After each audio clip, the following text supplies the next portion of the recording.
IMZ. I'm here with Randy, owner of Knox Horizon Complete Auto Care, and Ronnie from Advanced Auto, and we're here to talk to you about the importance and about ADAS and what it's about. Randy, start telling us, what is ADAS? Well, ADAS stands for Advanced Driver Assistance Systems. What are Advanced Driver Assistance Systems, Ronnie? Advanced driver assistance systems can be anything out there from when your vehicle has automatic dimming headlights to wipers that automatically come on when the rain hits. A lot of us now have vehicles that when you're driving down the road, they have lane departure warnings. When your car starts veering to the left and you get close to that white line, the vehicle will either correct itself, bring it back. It may have an audible alert. It may even have vibrating seats.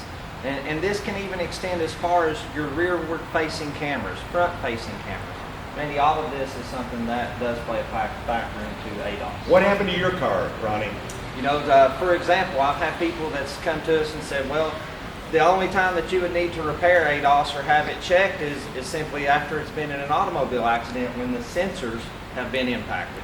But that's not always true or the case, because just like he was speaking with my vehicle, 2015 GMC 1500, I've owned it since new, never been in an accident, but right now, if I'm sitting at a red light, my front collision warning lights will start coming on randomly, and there's absolutely nothing around me. So right now, I have the luxury for vehicles that was built before 2024, like my truck, I can reach over and turn that off to make the audible sound stop. But what's coming in the future, 2024 forward, it's going to be a mandatory law where you cannot turn those things off.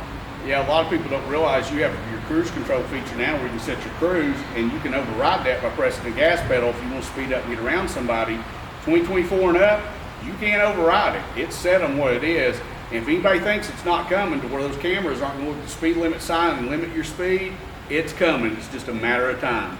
Another reason why you want to bring your vehicle in and not take it somewhere else for just an alignment, a regular mechanic that might not have this ADAS system and the diagnostic checking of it. So another reason why you want to bring your vehicle here to Knox Horizon Complete Auto Care. You can make your appointment anytime at knoxhorizon.com. Have a great day.